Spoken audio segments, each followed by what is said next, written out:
Hi friends, आज आप और आपकी परीक्षा दोस्त करने जा रहे हैं एक बहुत खूबसूरत कविता मनुष्यता। और ये खूबसूरत सी कविता लिखी है मैथिली शरण गुप्त जी ने। इसमें उन्होंने बहुत ही सुंदर बातें कही हैं, ऐसी बातें कही हैं जिनसे आज का जो मनुष्य है वो दूर होता जा रहा है। और आज का मनुष्य कैसा होता जा रहा है, बहुत सेल्फिश होता जा रहा है।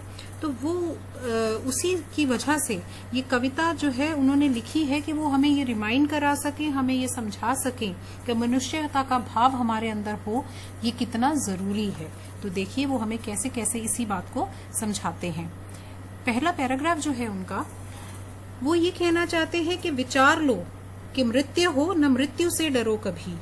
तो पहली बात वो हमें ये समझाना चाहते हैं कि आपका जो शरीर है वो मरणशील है, कि विचार लो, समझ लो इस बात को कि विचार लो कि मृत्यु हो न मृत्यु से डरो कभी। कि आपका शरीर जो है क्योंकि वह मरणशील है तो आपको मृत्यु से डरना नहीं चाहिए। पहले तो आप इस बात को एक्सेप्ट करो कि एक दिन इस शरीर का अंत आएगा ही आएगा, पर मरो परंतु यूं मरो कि याद जो करे सभी। तो वो ये कह रहे हैं कि मरना तो निश्चित है, लेकिन मरने का तरीका बता रहे हैं कि ऐसे मरो कि लोग आपको अपने हृदय में, अपनी यादों में हमेशा जिंदा रखें। आप अपने कर्मों की वजह से सबके लिए अमर हो जाओ, ऐसे मरो, ठीक है। और अगर आप ऐसे नहीं मरते, वो कह रहे हुई ना जो सुमृत्यु, तो वृथा मरे वृथा जिए। कि अगर आप इस तरह से नहीं मरे, आपकी मृत्यु इस तरह से अगर नहीं होती है तो आपके जीने मरने का कोई अर्थ नहीं है, वह सब बेकार है। मरा नहीं वही जो जिया न आपके लिए। तो वो ये कहना चाह रहे हैं कि इंसान जो है अमर हो सकता है, मृत्यु को पीछे छोड़ सकता है अगर वह एक परोपकारी मनुष्य है। परोपकारी मनुष्य मतलब जो दूसरे के हित के लिए तथा दूसरों की खुशी के लिए जीता और मरता है। ऐसा मनुष्य मृत्यु के बाद भी अपने अच्छे कर्मों के लिए युगों युगों तक याद किया जाता है। यही पशु प्रवृत्ति है कि आप ही चले। तो वो कह रहे हैं अगर आप ऐसा नहीं करते हो तो आपकी जो प्रवृत्ति है, आपका जो स्वभाव है वो कैसा है, एक पशु के समान है, जो सिर्फ अपने बारे में सोचता है और अपने बारे में, अपने हित के बारे में सोचते सोचते ही जीवन यापन कर देता है। और अगर आप भी ऐसे ही हैं तो पशुओं में और आप में कोई भी अंतर नहीं रह जाता। तो बेसिकली 3 बातें कह रहे हैं। पहली जो आपकी ये बात वो कह रहे हैं, इस बात में वो आपको बोल रहे हैं, इस पार्ट में उन्होंने आपको बोला कि इस पार्ट में आपको उन्होंने बोला कि आपका जो शरीर है वो मरणशील है, पर आप कैसे मरे, आप परोपकार करते हुए मरे और इससे आप अमर हो जाएंगे। यदि आप ऐसा नहीं करते, दूसरे पार्ट में कहा कि आपका जो जीना मरना है वो व्यर्थ है। और वो किसके समान है, वो अगर आप इस तरह जीते हैं बिना परोपकार किए तो आपकी प्रवृत्ति एक पशु प्रवृत्ति है। ठीक है बेटा, चलिए। उसी उदार की कथा सरस्वती बखान थी। तो अब वो आपको और मोटिवेट कर रहे हैं कि जो मैं कह रहा हूँ आप मेरी बात मानिए, क्योंकि अगर आप ऐसा करते हैं तो आपको युगों युगों तक याद किया जाएगा, सभी आपका आभार मानेंगे, आपकी जो कीर्ति गाथा है वो बहुत समय तक आपको अमर रखेगी। ठीक है। तो वो क्या कह रहे हैं, कौन कौन आपकी उदारता की कथा बोलता है, गुणगान करता है, सरस्वती की बात कर रहे हैं। वो कहते हैं कि धरती जो है, धरा मतलब धरती, कृतार्थ मानना मतलब आभार मानना। तो वो ये कह रहे हैं कि आपकी अच्छी भावना का जो धरती है वो भी आभार मानती है। उसी उदार की सदा सजीव कीर्ति पूजती।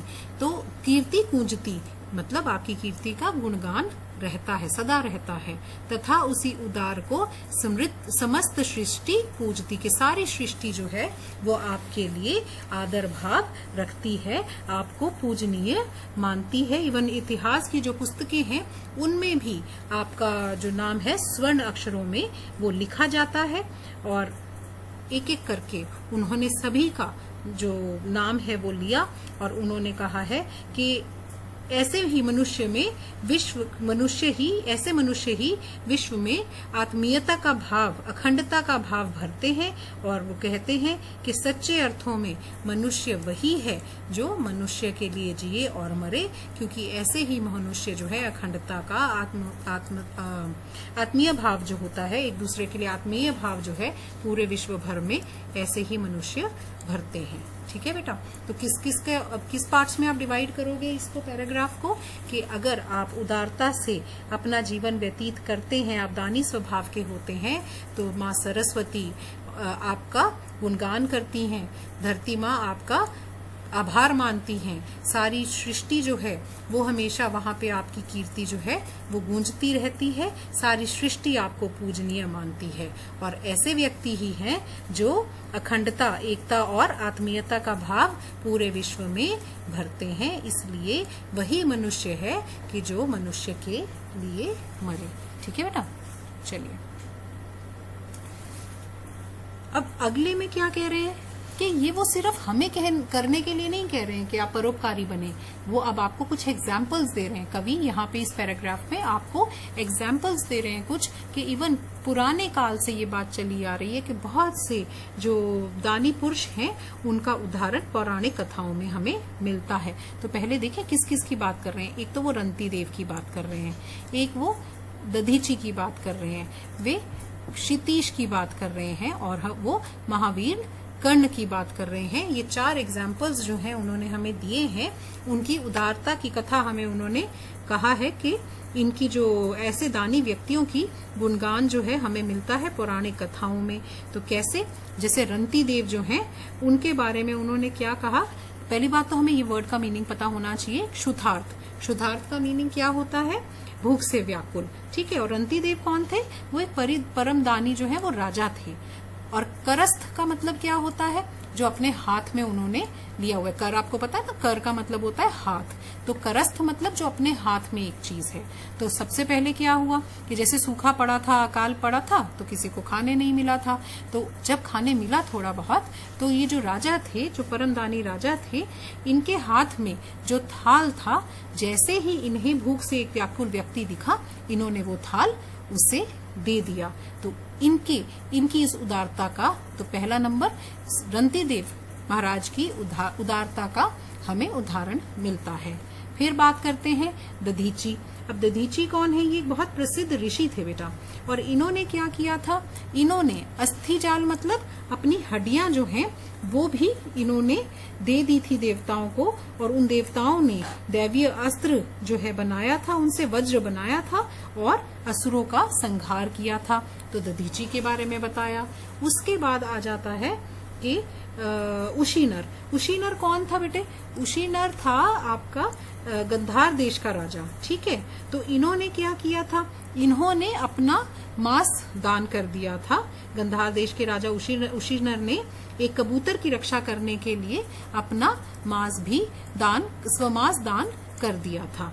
ठीक है, तो कबूतर की उन्होंने रक्षा की थी, तो उनका भी दान भाव जो है वो एग्जाम्पल दिया है कवि ने। और इसी के साथ उन्होंने एग्जाम्पल दिया है दानवीर कर्ण का। कर्ण जो है वो कुंती के पुत्र थे। आपने सबने महाभारत देखी होगी, कुंती पुत्र कर्ण की बात बताई है कि उन्होंने भी खुशी खुशी अपना शरीर चर्म जो है वो दान कर दिया था। ठीक है, तो ये 4 एग्जाम्पल्स दे दिए कवि ने। तो फिर उन्होंने कहा कि तभी तो मैं कह रहा हूँ, ये लोगों ने भी ऐसा किया और आप भी मानिए कि ये जो हमारी देह है ये इन एनी केस मिटने वाली है। अनित्य देह के लिए, अनित्य का मतलब मिटने वाली देह जो है, कि इसके लिए अनादि जीव क्यों डरे कि भाई ये तो मिटी जानी है, इसके लिए क्यों डरना, इसके साथ क्यों मोह बांधना। मोह बांधिए किस चीज से, परोपकार की भावना से, दूसरों की सहायता करने के भाव से, क्योंकि आत्मा तो जो है वो अमर होती है। इसलिए शरीर जो नश्वर शरीर है उसको किसी भी तरह का दुख देने से आप क्यों डरते हैं। अगर वो दुख आपको किस राह पर चलते हुए मिलता है, अगर आपको मनुष्यता की राह पर चलते हुए वो दुख प्राप्त होता है, तो उसमें कोई हर्ज नहीं है, क्योंकि वो आत्मा को अमर ही बनाता है। ठीक है बेटे। सहानुभूति चाहिए, महाविभूति है वही। फिर और समझा रहे हैं आपको कि ये जो सहानुभूति का भाव है, करुणा का भाव है, ये होना चाहिए आपके अंदर। क्यों? क्योंकि यह क्या है? महाविभूति है। महाविभूति का मतलब क्या होता है कि सबसे बड़ा जो धन है इस धरती पर, महाविभूति, वो किसको मानते हैं कवि मानते हैं कि जो परोपकार की, करुणा की, सहानुभूति की भावना है, यही आपका सबसे बड़ा धन है। समझ रहे हैं आप बात? और वही व्यक्ति जिसने इस भावना को वश में कर रखा है, वही भगवान कहलाने के, वो वही इंसान कहलाने के योग्य है। और ऐसे ही व्यक्ति जो हैं वो भगवान को अपने वश में कर सकते हैं। एक तो उन्होंने ये बात कही यहाँ पे, ठीक है, कि सबसे ज्यादा जो है धन किसको माना उन्होंने, और उन्होंने कहा कि कैसे हम भगवान के और निकट जा सकते हैं, समीप जा सकते हैं अगर हम करुणाशील व्यक्ति हैं। और फिर उन्होंने महात्मा बुद्ध का उदाहरण दे दिया आगे कि अगर हम एक सच्चाई की राह पर चलते हैं तो सारा जो विश्व है वो हमारे सामने झुकता है। बेशक अगर हम विरुद्धवाद का रास्ता भी अपनाते हैं, फिर भी अगर वह विरुद्धवाद लोगों की जन कल्याण के लिए है, लोगों की भलाई के लिए है, तो सारा जो लोक वर्ग है वो हमारे सामने झुकता है। और ये समझाने के लिए उन्होंने महात्मा बुद्ध का एग्जाम्पल लिया कि उन्होंने कहा कि भगवान बुद्ध ने जन कल्याण के लिए सामाजिक रूढ़िवाद का विरोध किया। हम सब जानते हैं कि जो रूढ़िवादी भावनाएं थी उसका उन्होंने विरोध किया था और उन्होंने दया का मार्ग अपनाया था। और इसी वजह से आज भी, बेशक उन्होंने विरोध किया समाज का, फिर भी आज भी लोग उन्हें पूजते हैं। आहा, वही उदार है परोपकार जो करे, वही मनुष्य है जो मनुष्य के लिए मरे। तो उन्होंने फिर अपनी बात रिपीट कर दी कि मनुष्य कहलाने का हक उसी मनुष्य को है, उसी व्यक्ति को है जो दूसरों के लिए अपना जीवन व्यतीत करता है। ठीक है। सो यहाँ पे एग्जाम्पल किसका मिला हमें? यहाँ एग्जाम्पल हमें महात्मा बुद्ध का मिला। ठीक है, वो हमने उसमें हाईलाइट किया है उन्होंने। आगे, रहो न भूल के कभी मदांध तुच्छ वित्त में। अब इसमें जो मेन बात वो कर रहे हैं, मदांध की बात कर रहे हैं। मद का मतलब क्या होता है? अहंकार। और उसमें मदांध का मतलब क्या होता है? मद में अंधे हो जाना। ठीक है, तो उन्होंने क्या कहा कि मद में अंधे मत हो जाना, इसमें कुछ नहीं रखा, इसमें कुछ नहीं रखा। सनाथ जान आपको करे न गर्व चित्त में, कि कोई फायदा नहीं है हम अगर अपने अंदर अहंकार भर लेते हैं, अपने चित्त में, अपने मन में गर्व भर लेते हैं बिना बात का, तो उसमें कोई फायदा नहीं है।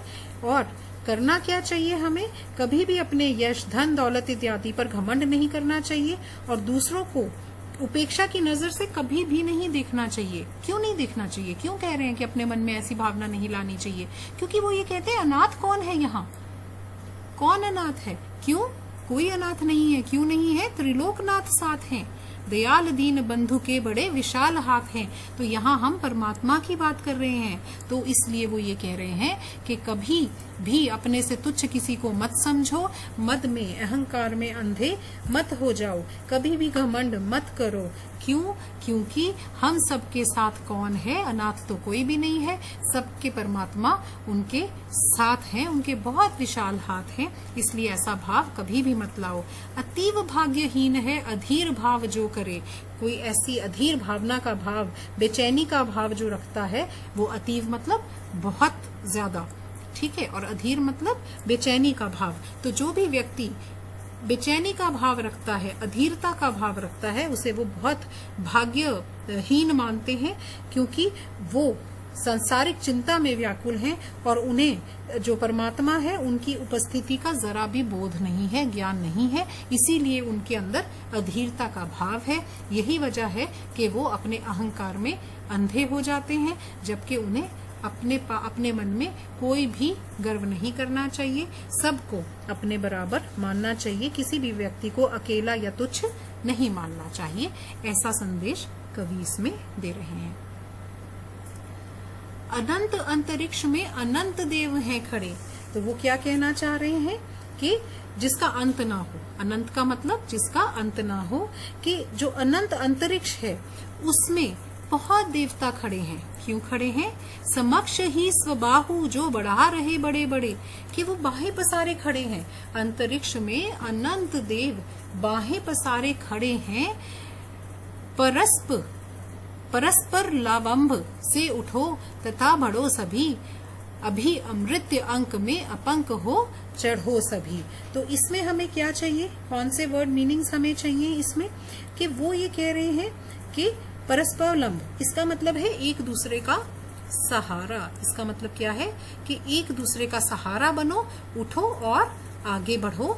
सभी अमृत्य अंक में अपंक हो चढ़ो सभी। तो अमृत्य अंक में, अंक का मतलब गोद, अंक का मतलब गोद, और अपंक मतलब कलंक रहित। तो वो ये कह रहे हैं कि अगर कोई बुरा काम अगर आप नहीं करते तो आप कैसे रह जाते हैं? आप कलंक रहित रह जाते हैं। और कलंक रहित जब रह जाते हैं तो आप किसकी गोद में जगह पा सकते हैं? आप परमात्मा की, देवताओं की गोद में अपनी जगह बना लेंगे। रहो न यूं कि एक से न काम और का सरे, वही मनुष्य है जो मनुष्य के लिए मरे। तो वो ये कहने की कोशिश कर रहे हैं कि परस्पर एक दूसरे की सहायता करते हुए आप आगे बढ़े। ऐसा मनुष्य ही मनुष्य कहलाने के लायक है, जो जरूरत पड़ने पर एक दूसरे की सहायता करे। अगर एक दूसरे की सहायता ही नहीं की, ठीक है, कि एक से न काम और का सरे, तो फिर मनुष्य कहलाने का आपको कोई आपका हक नहीं है। समझ आ गई बात? तो यहाँ वो ये कह रहे हैं कि देवता भी हाथ बढ़ाकर आपको अपनी गोद में बिठाने के लिए तत्पर होते हैं, अगर आपका जीवन जो है वो एक परोपकारी मनुष्य का जीवन होता है। ठीक है बेटा? मनुष्य मात्र बंधु है, यही बड़ा विवेक है। पुराण पुरुष स्वयंभू पिता प्रसिद्ध एक है।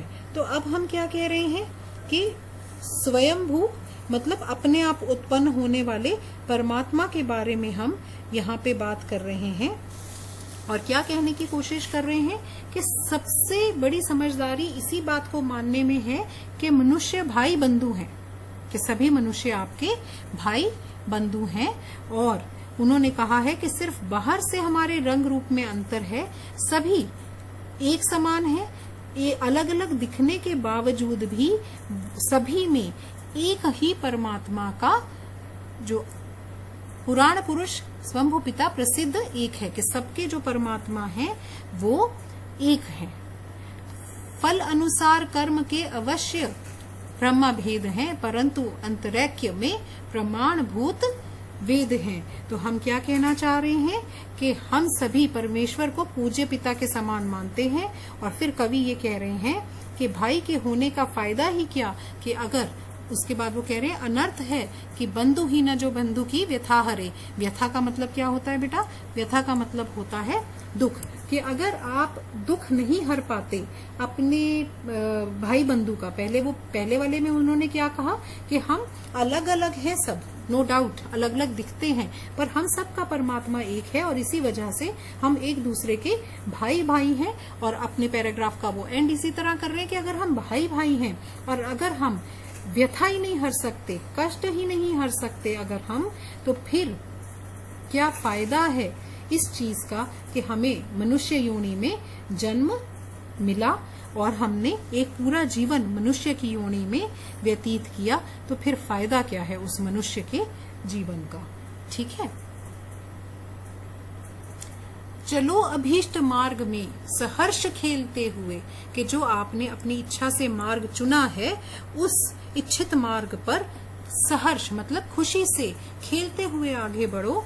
विपत्ति मतलब मुश्किल, विपत्ति भी अगर पड़े तो उन्हें पीछे धकेलते हुए चलो। घटे न हेल मेल, हाँ बढ़े न भिन्नता कभी, कि आपके मन में भिन्नता का भाव, भेदभाव का भाव आपके मन में कभी नहीं आना चाहिए। आपसी भाईचारे का ही भाव जो है कभी कम नहीं होना चाहिए। समानता का भाव आप में बढ़ना चाहिए। अतर्क एक पंथ के सतर्क पंथ हो सभी। ठीक है? अतर्क का मतलब कि तर्क से परे, बिल्कुल तर्क से परे सब एक दूसरे के साथी बनकर आगे बढ़े, तभी समर्थ भाव है कि तारता हुआ तरे कि अपना भी भला करे, दूसरों का भी बेड़ा पार करे, दूसरों का भी भला करे, वही मनुष्य है जो मनुष्यता के लिए जिए। समझ आई बच्चे बात? तो आपको फिर वो यही बात कह रहे हैं कि आपको वो ये संदेश दे रहे हैं कि आप अपना जीवन जो है बिना रुकावट के एक सावधान सतर्क पंथ, मतलब एक सावधान यात्री की तरह, सतर्क पंथ सावधान यात्री की तरह आप अपना जीवन बिताएं। और वो सावधान यात्री क्या करने की कोशिश कर रहा है? वो एक परोपकारी व्यक्ति का जीवन व्यतीत करने की कोशिश कर रहा है। अगर आपको मेरा ये लेक्चर अच्छा लगा हो, आपको समझ आई हो कविता, तो प्लीज मेरे चैनल को सब्सक्राइब जरूर करें। Thank you so much.